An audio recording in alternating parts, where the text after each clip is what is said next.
नमस्कार दोस्तों, सुन लो यूपीएससी में आपका स्वागत है।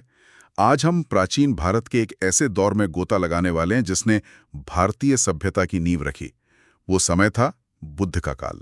जी हाँ, ये वो समय था जब गंगा के मैदानों में बड़े बड़े राज्य उभर रहे थे, नए शहर बस रहे थे और समाज एक नई करवट ले रहा था। बिल्कुल।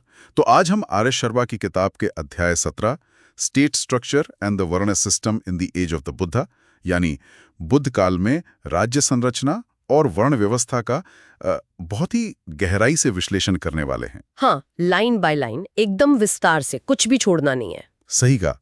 और देखिए, यूपीएससी प्रीलिम्स और मेंस दोनों के लिहाज से ये अध्याय बहुत ही महत्वपूर्ण है। बिल्कुल।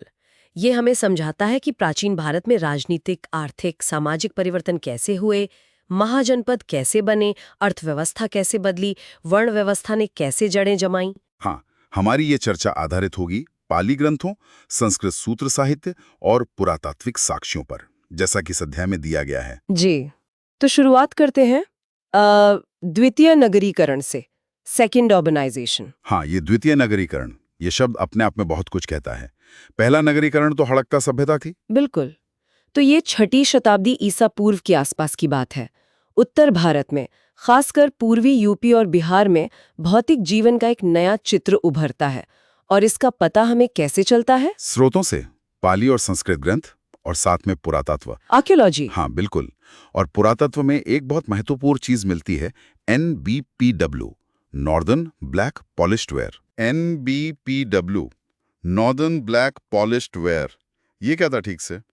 देखिए, ये एक खास तरह की मिट्टी के बर्तन थे। 5वीं सदी ईसा पूर्व के आसपास ये गंगा के मैदानों में बनने लगे। बहुत चमकदार, एकदम महीन पॉटरी। लगता है अमीरों के टेबलवेयर रहे होंगे। अच्छा, तो ये महज बर्तन नहीं थे, ये एक तरह से उस समय की संपन्नता या सामाजिक स्तरीकरण का प्रतीक थे। हाँ, कह सकते हैं। और जिन जगहों पर ये NBPW मिले हैं, वहाँ और भी बहुत कुछ मिला है। जैसे लोहे के औजार, भारी मात्रा में, खासकर खेती और दूसरे शिल्पों के लिए। लोहा तो मतलब कृषि क्रांति का आधार तैयार हो रहा था। बिल्कुल। और साथ ही धातु के सिक्कों की शुरुआत भी इसी दौर में हुई। पंचमार्क्ड सिक्के जिन्हें कहते हैं। हाँ, पंचमार्क्ड सिक्के, उन पर भी आएंगे। और क्या मिला? पकी हुई ईंटें मिली हैं, रिंग वेल्स मतलब छल्लेदार कुएं मिले हैं। हालांकि ये ज्यादातर मध्य NBPW चरण में, यानी 3री सदी ईसा पूर्व के आसपास आम हुए। NBPW, northern black polished where, ये नाम याद रखना होगा। जी हाँ। अब देखिए, अगर हम पहले की बस्तियों से तुलना करें, खासकर दोआब क्षेत्र में, तो एक क्रम दिखता है। क्या क्रम?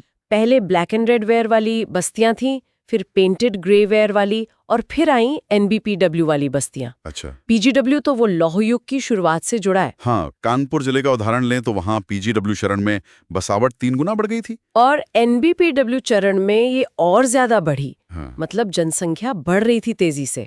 तो इसी बढ़ती आबादी, लोहे के औजार, सिक्के और NBPW जैसी चीजों ने मिलकर इस दौर को भारत में द्वितीय नगरीकरण का आरंभ बना दिया। बिल्कुल, क्योंकि हड़प्पा शहरों का पतन तो लगभग 1900 ईसा पूर्व में हो गया था। उसके बाद करीब 1500 साल तक भारत में बड़े शहर नहीं दिखते। फिर 600 ईसा पूर्व के बाद गंगा घाटी में ये नए शहर उभरने लगे। हाँ, ये लंबा गैप महत्वपूर्ण है, लगभग 1500 साल का। जी। और 1000 से 600 ईसा पूर्व के बीच निचले द्वाब में बस्तियों का एक पदानुक्रम, मतलब हायरार्की भी दिखने लगती है। छोटे गांव, बड़े गांव। किताब में एक नक्शा भी है, मैप 7, जो NBPW का फैलाव दिखाता है। हाँ, वो नक्शा दिखाता है कि ये संस्कृति मध्य गंगा घाटी से लेकर काफी दूर तक फैली हुई थी। अब सवाल ये है कि ये शहर बने कैसे? मतलब क्या एक बड़ा गांव ही शहर बन जाता था? नहीं, ऐसा नहीं है। शहर बनने के लिए कुछ खास बातें चाहिए थीं। उनका आकार बड़ा होता था, उनकी लोकेशन महत्वपूर्ण होती थी, वहाँ खास तरह के शिल्प विकसित होते थे, सिक्कों का चलन होता था, और सबसे जरूरी, उन्हें सहारा देने के लिए कृषि अधिशेष माने एग्रीकल्चरल सरप्लस होना चाहिए था। एग्रीकल्चरल सरप्लस, ये शब्द बार बार आएगा। हाँ, क्योंकि बिना अतिरिक्त अनाज के शहरों में रहने वाले गैर खेतीहर लोगों का पेट कैसे भरता। सही बात है।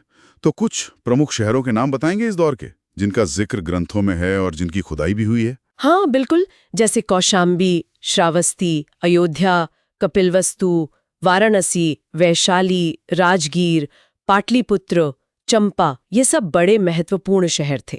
और इनकी खुदाई में क्या मिला? क्या महलों के सबूत मिले?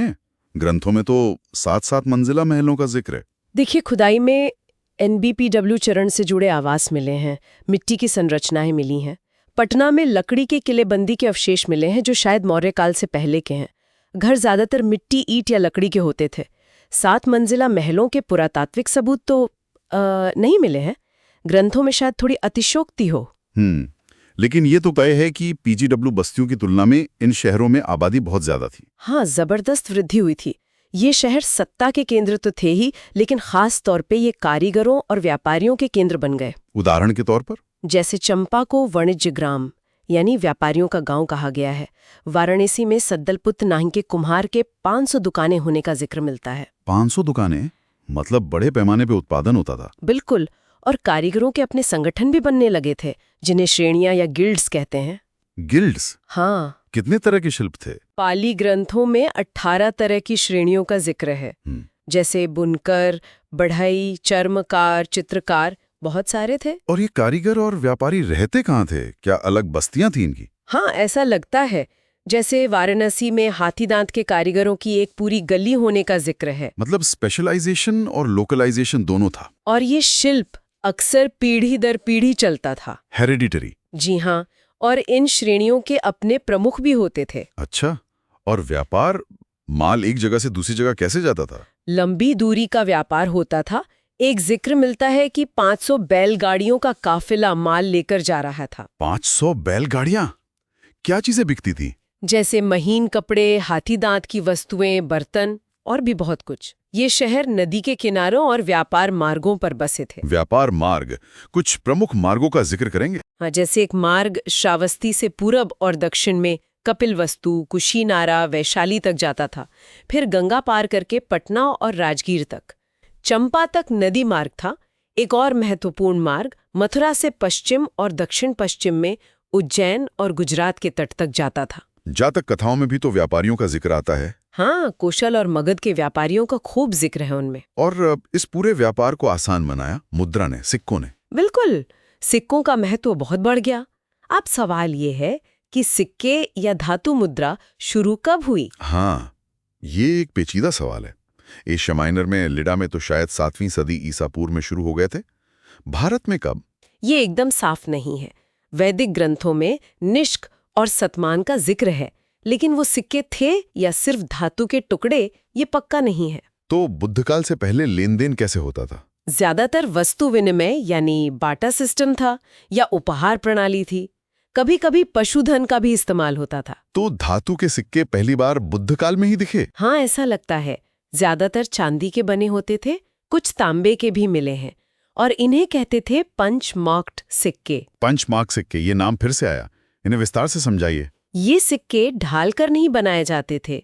धातु की चादर को काटकर उन पर अलग अलग चिन्हों या निशानों को ठप्पा मारकर पंच करके बनाया जाता था। कैसे चिन्ह होते थे इन पर? कई तरह के, जैसे पहाड़ी, पेड़, बैल, हाथी, अर्धचंद्र, अलग अलग जगहों पर अलग अलग चिन्ह मिलते हैं। बाद में तो मौर्य काल में ढले हुए सिक्के और डाई स्ट्रक सिक्के भी आए। जी हाँ, पंचमार्क सिक्कों के ढेर पूर्वी यूपी, मगध और तक्षशिला जैसे इलाकों में मिले हैं। और पाली ग्रंथों से क्या पता चलता है सिक्कों के बारे में? पाली ग्रंथों से लगता है कि सिक्कों का इस्तेमाल काफी आम हो गया था। यहाँ तक कि एक मरे हुए चूहे की कीमत का अनुमान भी सिक्कों में लगाया गया है। अच्छा, तो मतलब मुद्रा अर्थव्यवस्था में काफी गहरे तक पैठ बना चुकी थी। हाँ, और 300 ईसा पूर्व आते आते ये नगरीकरण पूरी तरह विकसित हो चुका था। जनसंख्या बहुत बढ़ चुकी थी। कुछ शहरों की अनुमानित जनसंख्या बता सकते हैं? हाँ, अनुमान है कि पाटलिपुत्र में लगभग 2,70,000 लोग रहते थे, मथुरा में 60,000, विदिशा, वैशाली, कौशाम्बी, राजगीर, उज्जैन, ये सब भी बड़े शहर थे। जबरदस्त आबादी थी। और इस नगरीकरण के साथ व्यापार बढ़ा, पढ़ने लिखने का प्रसार हुआ, ब्राह्मी लिपि विकसित हुई। हाँ, क्योंकि हिसाब किताब रखने के लिए, कर वसूलने के लिए, व्यापार के लिए, सेना के रख रखाव के लिए लिखना जरूरी हो गया था। बिल्कुल। अशोक के बाद तो लिखने की सामग्री जैसे लकड़ी वगैरह का भी जिक्र मिलता है, हालांकि वो चीजें अब बची नहीं हैं। तो ये था द्वितीय नगरीकरण का पूरा चित्र। लेकिन जैसा आपने कहा, ये सब टिका था ग्रामीण अर्थव्यवस्था पर। हाँ बिल्कुल, अब उस पर आते हैं, रूरल इकोनॉमी। मध्यगंगा बेसिन में इतने बड़े शहर, शिल्प, व्यापार, ये सब बिना एक मजबूत ग्रामीण आधार के तो संभव ही नहीं था। बिल्कुल नहीं था, क्योंकि शहरों में जो लोग खेती नहीं करते थे, राजकुमार, पुजारी, कारीगर, व्यापारी, प्रशासक, सैनिक, इन सब का पेट कौन भरता था? किसान। गांव में रहने वाला किसान। हाँ, किसानों द्वारा उगाए गए अधिशेष अनाज से ही इन सब का भरण पोषण होता था। तो गांव और शहर का रिश्ता क्या था? लेन देन कैसे होता था? देखिए, शहरों में रहने वाले गैर कृषक वर्ग को किसानों से कर, टैक्स और भेंट, ट्रिब्यूट के रूप में अनाज मिलता था। अच्छा, और बदले में गांव वालों को क्या मिलता था? बदले में कारीगर और व्यापारी गांव के लोगों को औजार, कपड़े और दूसरी जरूरत की चीजें देते थे। एक जिक्र आता है कि एक गांव का व्यापारी 500 हलों के साथ व्यापार करता था। 500 हल? ये शायद लोहे के फाल वाले हल रहे होंगे। बहुत संभव है, और यहीं पर लोहे की भूमिका फिर से सामने आती है। हाँ, लोहे के औजारों का क्या महत्व था ग्रामीण अर्थव्यवस्था में? कौशाम्बी जैसी जगहों पर NBPW चरण से लोहे के बहुत सारे औजार मिले हैं। कुल्हाड़ी, चाकू, रेजर, कीले, दरांती। ये सब खेती के काम आते होंगे। हाँ, ये किसानों के लिए थे। उन्होंने इन्हें नकद या अनाज देकर खरीदा होगा। इन लोहे के औजारों ने खेती में क्रांति ला दी। कैसे? इनसे जंगल साफ करना आसान हो गया, जमीन को जोतना आसान हो गया, नई बस्तियां बसाना संभव हुआ। खासकर मध्य गंगा बेसिन की जमीन, जहां बारिश खूब होती थी और मिट्टी थोड़ी सख्त थी, वहां लोहे के बिना खेती मुश्किल थी। और लोहे का इस्तेमाल कब से ज्यादा बढ़ा? लगभग 600 ईसा पूर्व के आसपास से इसका उपयोग काफी बढ़ गया। और लोहा मिलता कहाँ से था? अयस्क के स्रोत क्या थे? जैसे राजघाट, वाराणसी के पास, सिंहभूम, मयूरभंज, इन इलाकों से लौह अयस्क मिलता था। अच्छा, पाली ग्रंथों में गांवों के प्रकार का भी जिक्र है। हाँ, 3 तरह के गांवों का उल्लेख मिलता है। कौन कौन से? पहला, मुख्य गांव, जहां अलग अलग जातियों और समुदायों के लोग एक साथ रहते थे। इनका मुखिया भोजक कहलाता था। ये सबसे बड़े गांव होते थे। ठीक है। दूसरे थे उपनगरीय गांव या क्राफ्ट विलेजेस, शिल्प गांव, जैसे बड़ई का गांव, रथ बनाने वालों का गांव। ये अक्सर शहरों के पास होते थे। अच्छा, तो ये शहरों के लिए बाजार का काम भी करते होंगे। हाँ, और ग्रामीण इलाकों से भी जुड़े रहते थे। और तीसरे प्रकार के गांव? वो थे सीमावर्ती गांव या बॉर्डर विलेजेस। ये बाहरी सीमा पर होते थे, जंगलों के किनारे। यहाँ रहने वाले लोग ज्यादातर शिकारी या संग्राहक होते थे। गांव की अपनी संरचना कैसी होती थी? खेत किसके होते थे? गांव परिवारों में बटे होते थे। हर परिवार के पास खेती के लिए अपनी जमीन होती थी। परिवार के लोग और कभी-कभी खेतिहर मजदूर मिलकर खेती करते थे। खेतों की सुरक्षा वगैरह, सिंचाई? हाँ, खेतों की बाड़बंदी की जाती थी, सिंचाई के लिए नहरें खोदी जाती थीं, अक्सर सामूहिक रूप से। और इन सब कामों की देखरेख गांव का मुखिया करता था। जमीन का मालिक कौन होता था? क्या बड़े जमींदार भी थे? ज्यादातर जमीन पर किसानों का ही मालिकाना हक था। कुछ अमीर किसान भी थे जिन्हें पाली ग्रंथों में गहपति कहा गया है। गहपति ये लगभग वैश्यों जैसे थे। हाँ, उनका दर्जा वैसा ही था। लेकिन बड़े बड़े खेतों का भी जिक्र मिलता है जिन पर दास और खेतीहर मजदूर काम करते थे। ये खेत अक्सर ब्राह्मणों या बड़े व्यापारियों के होते थे। और खेती की तकनीक, आपने धान की रोपाई का जिक्र किया था। हाँ, वो सबसे महत्वपूर्ण बदलाव था। चावल मुख्य फसल बन गया था, खासकर पूर्वी यूपी और बिहार में। पाली ग्रंथों में कई तरह के चावल और धान के खेतों का वर्णन है। शाली शब्द का प्रयोग मिलता है। हाँ, पाली, प्राकृत, संस्कृत सब में शाली शब्द रोपाई वाले धान के लिए इस्तेमाल हुआ है। धान की रोपाई यानी पैडी ट्रांसप्लांटेशन। इसे थोड़ा और विस्तार से समझाइए। ये तकनीक इतनी महत्वपूर्ण क्यों हुई? देखिए, 500 ईसा पूर्व से पहले तक धान के बीज सीधे गीली जमीन में बो दिए जाते थे। लेकिन रोपाई की विधि में क्या होता था?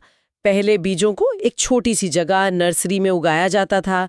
जब पौधे थोड़े बड़े हो जाते थे, तब उन्हें उखाड़कर मुख्य खेत में पानी भरी जमीन में लगाया जाता था। अच्छा, इससे क्या फर्क पड़ा? जबरदस्त फर्क पड़ा। पैदावार कई गुना बढ़ गई, क्योंकि पौधों को बढ़ने के लिए ज्यादा जगह मिलती थी, खरपतवार कम होते थे और पानी का बेहतर इस्तेमाल होता था। ये तकनीक बुद्ध काल में NBPW चरण में बहुत महत्वपूर्ण हो गई। तो इसने उत्पादन में क्रांति ला दी। बिल्कुल।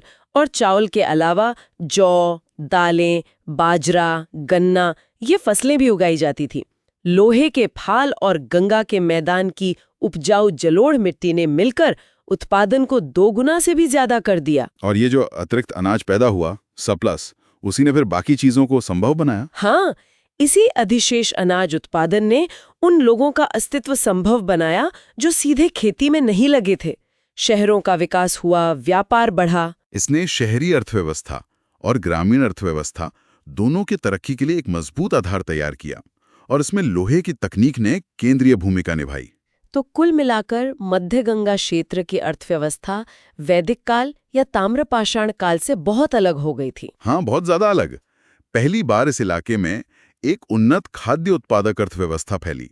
इसने सिर्फ किसानों और कारीगरों के लिए ही नहीं, बल्कि समाज के कई और वर्गों के लिए भी जीविका का साधन मुहैया कराया। और इसी वजह से करों का संग्रह और सेनाओं का रखरखाव संभव हुआ। बिल्कुल।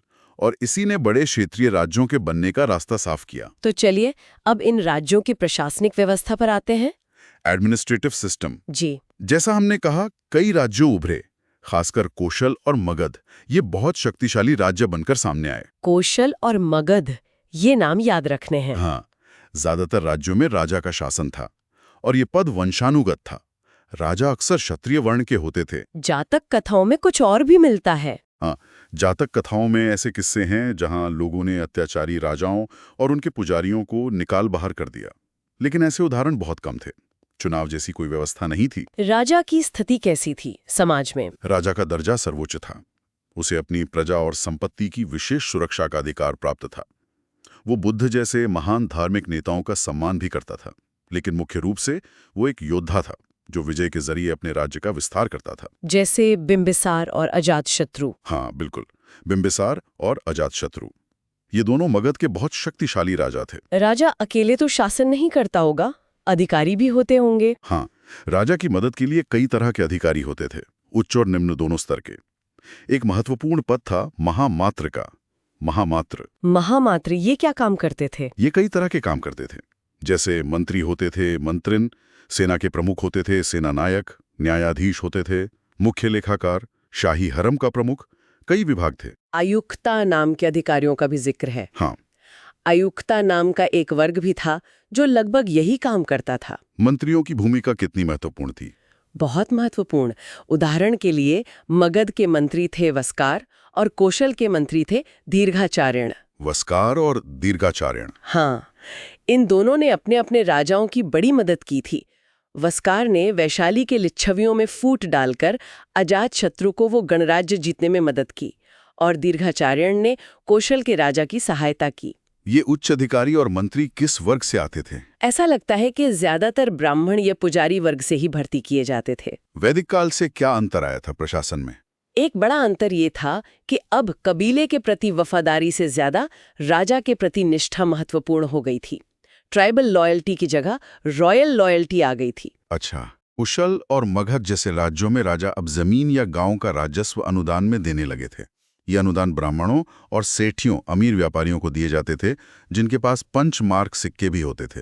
सेठी, ये भी एक महत्वपूर्ण शब्द है। हाँ, और ये अनुदान देने के लिए राजा को अब कबीले की सहमति की जरूरत नहीं थी, जैसा कि बाद के वैदिक काल में होता था। तो इससे राजा की शक्ति बढ़ी? हाँ, बिल्कुल, क्योंकि जिन्हें अनुदान मिलता था वो सिर्फ राजस्व ही नहीं लेते थे, उन्हें उस इलाके में प्रशासनिक अधिकार भी मिल जाते थे। अब आते हैं ग्रामीण प्रशासन पर। गांव का शासन कैसे चलता था? देखिए, शुरुआत में गांव का मुखिया एक तरह से कबीले का मुखिया होता था, जिसे ग्रामीणी कहते थे। ग्रामीणी, इसका मतलब था गांव का नेता या कबीले की सैनिक टुकड़ी का नेता। लेकिन जब लोग खेती करके बस गए तब? हाँ, जब जीवन ज्यादा स्थायी हो गया और खेती अच्छी तरह स्थापित हो गई, तो ये कबीलाई टुकड़ियां गांवों में बस गईं और ग्रामीणी का पद मौर्य काल से पहले तक एक ग्राम प्रधान में बदल गया। ग्राम प्रधान के लिए और क्या नाम इस्तेमाल होते थे? कई उपाधियां थीं, जैसे ग्राम भोजक, ग्रामीणी या ग्रामिक। श्रीलंका में ग्रामीणी उपाधि काफी चलती थी। ग्राम भोजक, ग्रामीणी, ग्रामिक, ठीक है।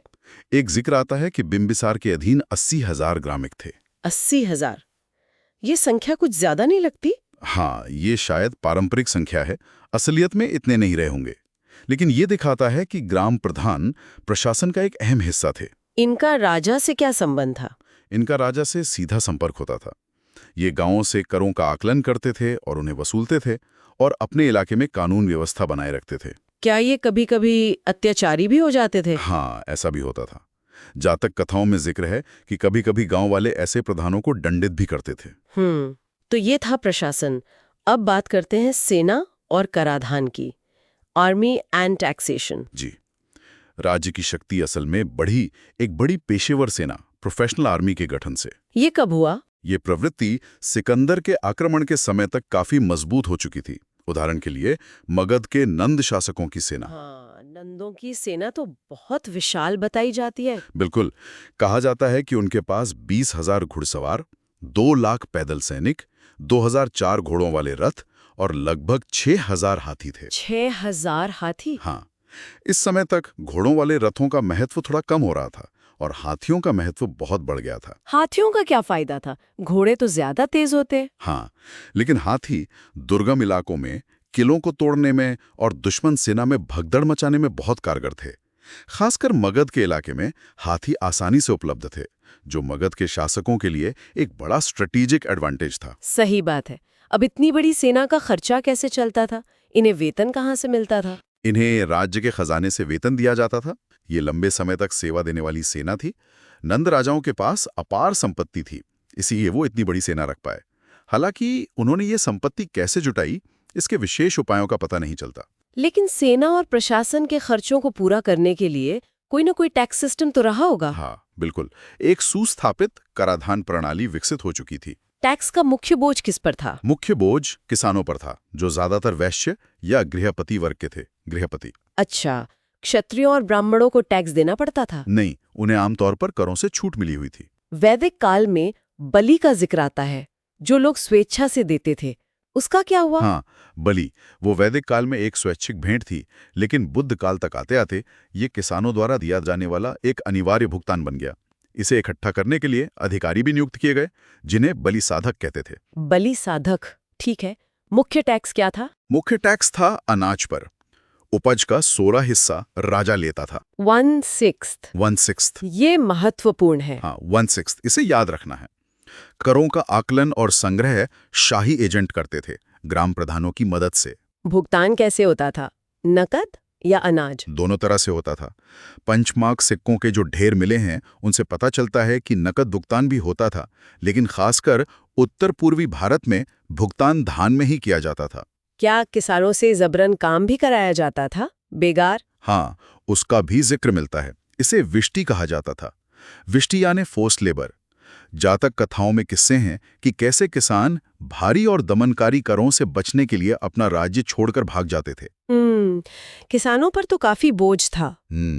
कारीगरों और व्यापारियों पर भी टैक्स थे। हाँ, कारीगरों को महीने में 1 दिन राजा के लिए मुफ्त काम करना पड़ता था। अच्छा, 1 दिन की बेगार? हाँ। और व्यापारियों को अपना माल बेचने पर सीमा शुल्क, कस्टम्स ड्यूटी देना पड़ता था।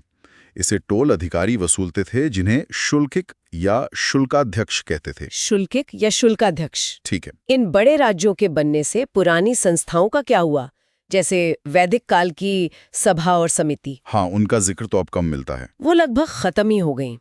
लोकप्रिय जनजातीय सभाएं या तो गायब हो गईं या उनका रूप बदल गया। उनकी जगह वर्ण और जाति समूहों ने ले ली। अब नए कानून और रीति रिवाज विधि निर्माता तय करने लगे थे। पुरानी सभाएं क्यों नहीं चल पाईं? देखिए, वो सभाएं छोटे राज्यों या कबीलों के लिए ठीक थीं, जहां सभी सदस्यों को आसानी से बुलाया जा सकता था। लेकिन कौशल और मगध जैसे बड़े राज्यों में, जहां अलग-अलग सामाजिक वर्गों और दूर दराज के इलाकों के लोग रहते थे, वहां ऐसी बड़ी सभाएं आयोजित करना मुश्किल था। संचार की भी दिक्कतें थीं। तो उनकी जगह क्या आया? उनकी जगह एक छोटी संस्था ने ले ली, जिसे परिषद कहा जाता था। इसमें मुख्य रूप से ब्राह्मण शामिल होते थे। परिषद। लेकिन सभाएं क्या पूरी तरह खत्म हो गईं? नहीं, राजतंत्रों में भी कुछ हद तक सभाएं बनी रहीं, लेकिन ये ज्यादातर शाक्य और लिच्छवियों जैसे छोटे गणराज्यों में ही फली फूली। हाँ, तो अब गणराज्यों पर आते हैं। द रिपब्लिकन एक्सपेरिमेंट, ये एक बहुत ही रोचक विषय है। बिल्कुल, राजतंत्रीय व्यवस्था के साथ साथ गणतंत्रीय व्यवस्था भी मौजूद थी। कहाँ पर थे ये गणराज्य? मुख्य रूप से दो इलाकों में, एक तो सिंधु बेसिन में और दूसरे हिमालय की तलहटी में पूर्वी यूपी और बिहार में। इनकी उत्पत्ति कैसे हुई? क्या ये राजतंत्रों से अलग थे? सिंधु बेसिन वाले गणराज्य शायद पुरानी वैदिक जनजातियों के ही अवशेष थे, और जो यूपी बिहार वाले गणराज्य थे वो शायद पुराने जनजातीय समानता के आदर्शों से प्रेरित थे, जहां किसी एक राजा को बहुत ज्यादा महत्व नहीं दिया जाता था। पाणिनि और पाली ग्रंथों में इनका जिक्र है? हाँ, बिल्कुल है।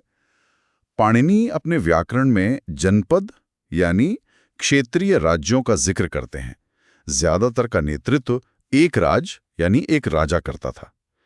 पाणिनि 19 एक राजा वाले जनपदों का जिक्र करते हैं, लेकिन वो संघ या बहुशासक जनपदों का भी उल्लेख करते हैं। यही गणराज्य थे। संघ यानी मल्टी रूलर स्टेट्स, तो इनमें असली शक्ति किसके पास थी? क्या ये लोकतंत्र थे? नहीं, लोकतंत्र कहना ठीक नहीं होगा। असल शक्ति कुछ जनजातीय कुलीन वर्गों यानी ओलिगार्कीज के हाथ में थी। उदाहरण? जैसे शाक्य और लिच्छवी। शाक्य और लिच्छवी, इनमें जो शासक वर्ग था वो एक ही वर्ण यानी क्षत्रिय और एक ही कुल का होता था। लिच्छवियों के बारे में कहा जाता है कि उनकी सभा में 7,707 राजा बैठते थे। हाँ, वैशाली के लिच्छवियों के बारे में ये संख्या मिलती है, हालांकि इसमें ब्राह्मणों का कोई जिक्र नहीं है। अच्छा। और मौर्य काल के कुछ गणराज्यों में नागरिकता किसको मिलती थी? जैसे मालव और क्षुद्रक गणराज्यों में क्षत्रियों और ब्राह्मणों को नागरिकता दी जाती थी, लेकिन दासों और भाड़े के मजदूरों को बाहर रखा जाता था। और सिंधु बेसिन के एक राज्य में तो और भी अजीब शर्त थी। हाँ, ब्यास नदी के किनारे एक राज्य था जहां सदस्यता सिर्फ उन्हीं को मिलती थी जो कम से कम एक हाथी सेना के लिए दे सकते थे। यह सिंधु बेसिन की कुलीन तंत्र की खासियत थी। तो मतलब समानता तो नहीं थी इन गणराज्यों में। इनका प्रशासन कैसे चलता था? शाक्य और लिच्छवियों का प्रशासनिक तंत्र काफी सरल था। इसमें राजा होता था, उपराजा, वाइस किंग, सेनापति और भंडारागारिक ट्रेजरर। लिच्छवियों की न्याय व्यवस्था के बारे में भी कुछ कहा जाता है। हाँ, उनकी 7 अदालतों वाली व्यवस्था का जिक्र है, लेकिन वो शायद कुछ बड़ा चढ़ाकर बताया गया है। तो भले ही इन राज्यों पर वंशानुगत राजाओं का शासन नहीं था, लेकिन शक्ति कुछ ही लोगों के हाथ में थी।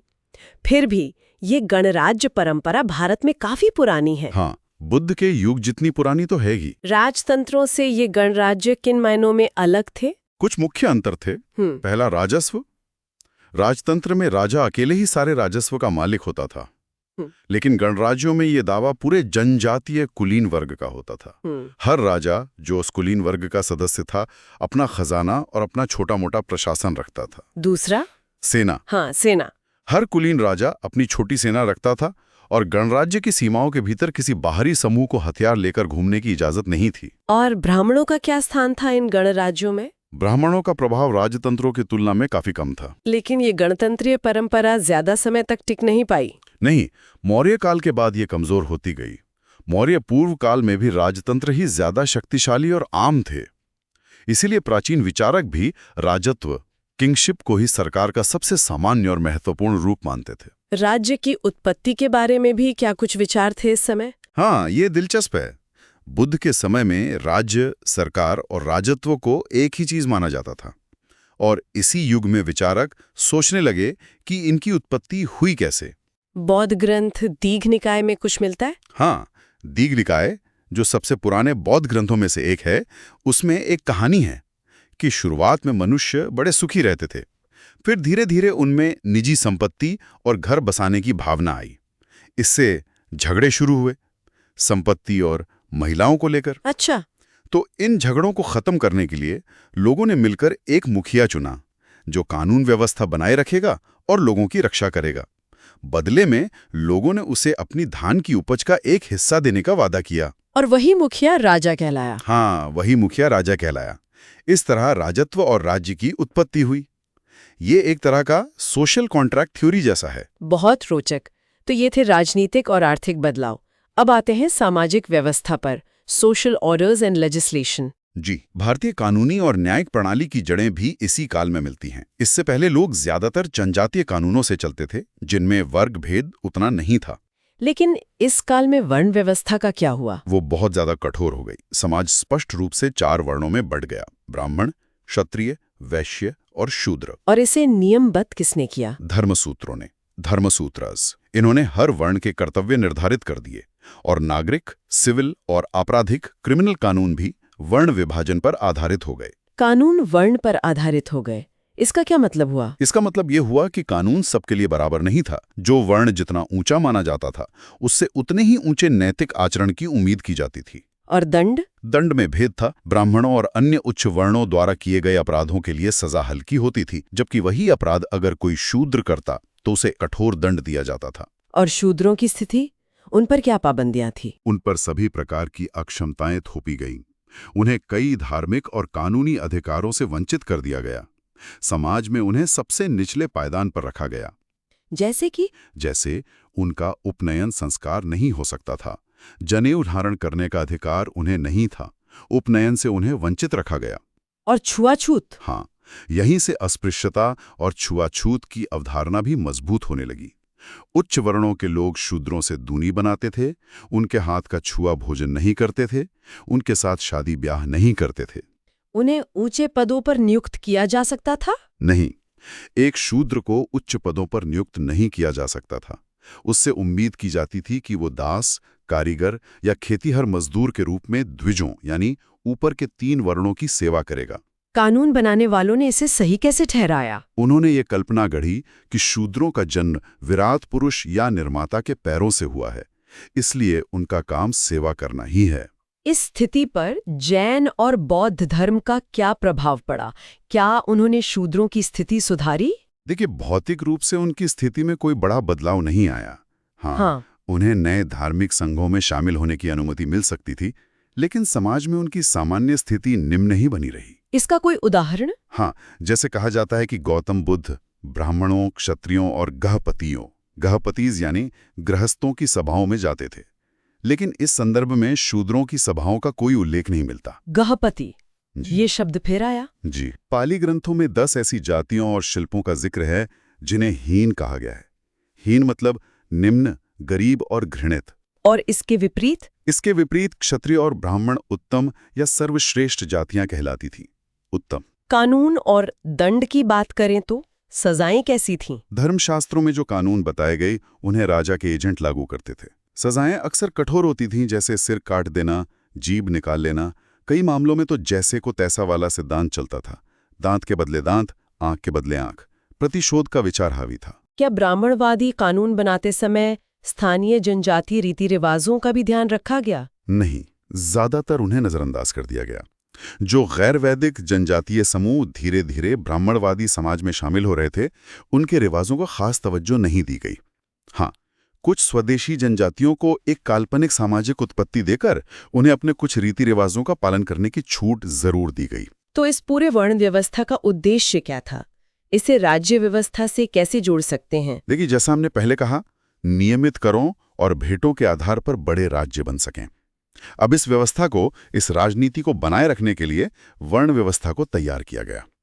हर वर्ण के काम स्पष्ट रूप से तय कर दिए गए। कैसे? विधि पुस्तकों के अनुसार शासक और योद्धा क्षत्रिय कहलाए, पुजारी और शिक्षक ब्राह्मण कहलाए, किसान और करदाता वैश्य कहलाए, और जो मजदूर के रूप में उच्च वर्णों की सेवा करते थे वे शूद्र कहलाए। बौद्धों का क्या नजरिया था वर्ण व्यवस्था पर? बौद्धों में भी वर्ण व्यवस्था को मान्यता दी, हालांकि उन्होंने इसे जन्म पर आधारित नहीं माना। लेकिन दिलचस्प बात यह है कि उन्होंने अपनी व्यवस्था में क्षत्रियों को ब्राह्मणों से भी ऊपर सर्वोच्च स्थान दिया। अच्छा, ये एक महत्वपूर्ण अंतर है। जी। तो ये था सामाजिक व्यवस्था और कानून का हाल। अब हम इस पूरी चर्चा के निष्कर्ष पर आते हैं। हाँ, देखिए, गौतम बुद्ध बरसात के मौसम में कई मध्य गंगा शहरों में रुका करते थे, और पुरातात्विक रूप से देखें तो ये शहर 5वीं शताब्दी ईसा पूर्व से पहले के नहीं लगते।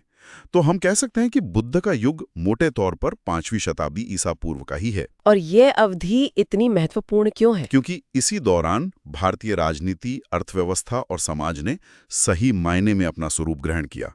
जैसा आज हम उसे समझते हैं, उसकी नींव इसी दौर में पड़ी। इसके पीछे मुख्य कारक क्या थे? एक बार फिर से दोहराएं। मुख्य कारक थे लोहे के औजारों पर आधारित कृषि और धान की रोपाई की तकनीक। इसने एक उन्नत खाद्य उत्पादक अर्थव्यवस्था को जन्म दिया, खासकर पूर्वी यूपी और बिहार में। और इसके परिणाम क्या हुए? इसके परिणाम हुए कस्बों का उदय, व्यापार का विकास, उद्योगों का लगना और धातु मुद्रा यानी सिक्कों का चलन, द्वितीय नगरीकरण। और साथ ही अनाज के बढ़े हुए उत्पादन ने क्या संभव बनाया? इसने किसानों से नियमित रूप से कर वसूलना संभव बना दिया और इन्हीं नियमित करों और भेंटों के आधार पर बड़े-बड़े राज्य स्थापित किए जा सके। और इस पूरी राजनीतिक आर्थिक व्यवस्था को बनाए रखने के लिए सामाजिक ढांचा कौन सा था? वो थी वर्ण व्यवस्था। जैसा हमने अभी चर्चा की, इसे इस तरह से तैयार किया गया कि ये राज्य की जरूरतों को पूरा करे और बौद्ध दृष्टिकोण में क्षत्रियों को सर्वोच्च स्थान मिला। बिल्कुल। तो ये एक बहुत ही व्यापक तस्वीर उभरती है बुद्ध काल की। अब जल्दी से कुछ महत्वपूर्ण तिथियों पर नजर डाल लेते हैं।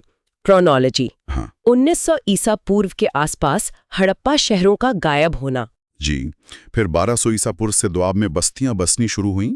1000 से 600 ईसा पूर्व के बीच निचले दोआब में बस्तियों का आकार और स्थान के आधार पर एक पदानुक्रम दिखने लगता है। हाँ, और 7वीं 6ठी शताब्दी ईसा पूर्व में पटना में शुरुआती लकड़ी की किलेबंदी के सबूत मिलते हैं। और फिर 5वीं शताब्दी ईसा पूर्व में मध्य गंगा बेसिन में पहले शहर बसे और पहले सिक्के चलन में आए। बिल्कुल, ये मुख्य पड़ाव थे। चलिए अब इस पूरी चर्चा के की टेकअवेज यानी मुख्य बातें संक्षेप में सुन लेते हैं, ऑडियो बुलेट पॉइंट्स की तरह। जरूर। पहला, द्वितीय नगरीकरण। इसमें हमने NBPW चरण, लोहे का व्यापक प्रयोग, मुद्रा यानी पंचमार्क सिक्कों का उदय, गंगा घाटी में कौशाम्बी, श्रावस्ती जैसे शहरों का विकास, व्यापार मार्गों का विस्तार और श्रेणियों यानी गिल्ड्स के महत्व की बात की। दूसरा, ग्रामीण अर्थव्यवस्था। यहाँ लोहे के औजारों और खासकर धान की रुपाई, पैडी ट्रांसप्लांटेशन से आई कृषि क्रांति, उससे पैदा हुआ अधिशेष उत्पादन, गांवों के प्रकार, मुख्य शिल्प सीमावर्ती, गृहपति जैसे किसानों और भूमि व्यवस्था और ग्रामीण शहरी संबंधों पर चर्चा हुई। तीसरा, प्रशासन। कौशल मगध जैसे महाजनपदों का उदय, वंशानुगत राजतंत्र, ज्यादातर क्षत्रिय राजा जैसे बिंबिसार, अजातशत्रु, राजा की भूमिका, महामात्र और आयुक्ता जैसे अधिकारी, मंत्रियों का महत्व जैसे वत्सकार और ग्राम प्रशासन, ग्रामीणी या ग्राम भोजक को समझा। चौथा, सेना और कर। पेशेवर सेना का गठन, नंदों का उदाहरण, हाथियों का बढ़ता महत्व, सुव्यवस्थित कर प्रणाली, उपज का 16वां हिस्सा, अनिवार्य बलि, नकद और अनाज में भुगतान, विष्टि यानी बेगार, कारीगरों और व्यापारियों पर कर, पुरानी सभा समिति का पतन और ब्राह्मण बहुल परिषद का उदय। लिच्छवी, राजतंत्र से उनके अंतर, राजस्व, सेना के मामले में, ब्राह्मणों का कम प्रभाव और राज्य की उत्पत्ति पर बौद्ध विचार, दिग्निकाय। और छठा, सामाजिक व्यवस्था। वर्ण व्यवस्था का कठोर होना, धर्मसूत्रों द्वारा नियम निर्धारण, वर्ण आधारित कानून, उच्च वर्णों को वरीयता, शूद्रों का कई प्रतिबंध, शूद्रों को उपनयन से इनकार, हीन जातियों की अवधारणा, कठोर दंड और ब्राह्मणवादी कानून बनाम जनजातीय रीति रिवाज की बात की। बहुत बढ़िया। तो ये था बुद्ध काल की राज्य संरचना और वर्ण व्यवस्था का हमारा विस्तृत विश्लेषण। उम्मीद है सुनने वालों को हर पहलू गहराई से समझ आया होगा। हाँ, कोशिश तो यही रही है। यूपीएससी अभ्यर्थी के लिए ये समझना अत्यंत महत्वपूर्ण है कि कैसे तकनीकी बदलाव जैसे लोहा, धान रोपाई और सामाजिक परिवर्तन जैसे वर्ण व्यवस्था ने मिलकर प्रारंभिक भारतीय राज्यों की नींव रखी। ये समाज आपको जीएस पेपर 1 प्राचीन इतिहास और निबंध लेखन के लिए एक ठोस आधार देगी। बिल्कुल, समाज, अर्थव्यवस्था और राजनीति के बीच का ये जो जटिल रिश्ता है वो आज भी उतना ही प्रासंगिक है। इस अध्याय में बहुत सारी बारीकियां हैं, कई नाम हैं, शब्द है, अवधारणाएं हैं। हम सुनने वालों को प्रोत्साहित करेंगे कि इसे कम से कम एक बार और सुने, ताकि महत्वपूर्ण नाम जैसे बिंबिसार, अजातशत्रु, वत्सकार, शब्द जैसे NBPW, गृहपति, बलि, परिषद, दीघनिकाय और अवधारणाएं जैसे द्वितीय नगरीकरण, धान रोपाई, गणराज्य उनकी स्मृति में अच्छी तरह अंकित हो जाएं। हाँ, दोहराना बहुत जरूरी है। तो अगर आपको ये गहन चर्चा उपयोगी लगी तो कृपया इसे लाइक करें, अपने साथी अभ्यर्थियों के साथ शेयर करें और नीचे कमेंट में अपने विचार या प्रश्न बताएं। और हाँ, अगर अभी तक नहीं किया है तो हमारे YouTube चैनल सुन लो यूपीएससी को सब्सक्राइब करना न भूलें, ताकि आप ऐसे और विस्तृत विश्लेषणों से न चूकें। पढ़ते रहिए, सीखते रहिए। अगली बार फिर मिलेंगे एक और महत्वपूर्ण विषय के साथ। धन्यवाद। धन्यवाद।